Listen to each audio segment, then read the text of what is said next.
జై తెలంగాణ. ఈరోజు మూసీ నది పరివాహక ప్రాంతంలో మూసీ ప్రక్షాళన పేరుతోని ఈ ప్రభుత్వం చేస్తున్నటువంటి విధ్వంసం పైన శాసన మండలిలో బీఆర్ఎస్ సభ్యులందరం కూడా మేము రకరకాల అంశాలను రేకెత్తించడం జరిగింది.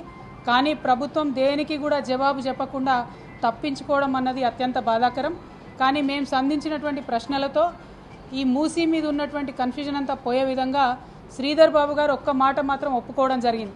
అదేమంటే 4100 కోట్ల రూపాయలతోని ప్రపంచ బ్యాంకులో రుణానికి మేము అప్లై చేసినటువంటి మాట వాస్తవమే అని చెప్పారు. మరి ప్రపంచ బ్యాంకులో రుణానికి పోయినప్పుడు డిపిఆర్ లేకుండా ఎట్లా ఇస్తుంది ప్రపంచ బ్యాంకు అని మేము అడిగిన దానికి మాత్రం ఆయన సమాధానం దాటవేసిండు. ఇవాళ ప్రజలుగా మనందరం ఆలోచించుకోవాలి. ఒక చిన్న బైక్ లోన్ పోతే కూడా 100 కాగితాలు అడుగుతారు. 4100 కోట్ల రుణాలు ప్రపంచ బ్యాంకు నుంచి అడిగినప్పుడు మరి డిపిఆర్ లేకుండా ప్రపంచ బ్యాంక్ ఇస్తుందా? మరి ప్రభుత్వం ఇవాళ శాసన మండలిలో శాసనసభలో తప్పుడు సమాధానాలు ఇచ్చి సమాజాన్ని తప్పుదోవ పట్టించేటటువంటి ప్రయత్నం చేస్తూ ఉంది. దీన్ని మేము తీవ్రంగా ఖండిస్తూ ఉన్నాం. మీరు ఏదైతే మూసీ నది ప్రక్షాళన కోసం బీఆర్ఎస్ పార్టీ ఎన్నడూ కూడా వ్యతిరేకం కాదు.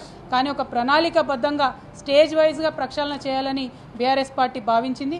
అందుకే మొదటగా ఎస్టీపీలు కట్టి ముందు వాటర్ క్లీన్ చేసి తర్వాత అక్కడ ఉన్నటువంటి ప్రజలు వారి అవసరాలు ఆలోచన చేసుకొని వారిని రీహాబిలిటేషన్ చేసిన తర్వాత ఏమన్నా కార్యక్రమాలు చేయాలనుకున్నారు. మొత్తం డీటెయిల్గా రీసెర్చ్ చేసినాక 7000 పైచిలకు మంది ఇండ్లు పోతున్నాయంటే కేసీఆర్ గారు ఆ ప్రాజెక్టు జోలికి పోలేదు.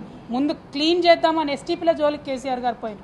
కానీ రేవంత్ రెడ్డి గారి ప్రభుత్వం 7000 మందికి ఎఫెక్ట్ అవుతుంది డైరెక్ట్గా అని తెలిసినా దాదాపు 15000 పైచిలకు మందికి ఇప్పటికే మార్కింగ్ చేసినా ఏమాత్రం కనికరం లేకుండా వారికి ప్రత్యామ్నాయ గృహం వసతి కూడా కల్పించకుండా మరి బుల్డోజర్లతోని ప్రజల మీద పడడం అన్నది చాలా దారుణమైన విషయం.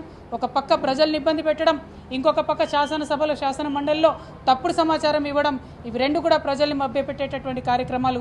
వీటిని బీఆర్ఎస్ పార్టీ తరఫున తీవ్రంగా ఖండిస్తూ ఉన్నాం. మూసీలో పేద ప్రజలు ఎవరైతే ఉన్నారో వారికి చిన్న ఆస్తి నష్టం కూడా జరిగినా బీఆర్ఎస్ పార్టీ ఊరుకోదు, మీ పక్షాన నిలబడి పోరాటం చేస్తుందని చెప్పి ఈ సందర్భంగా తెలియజేస్తూ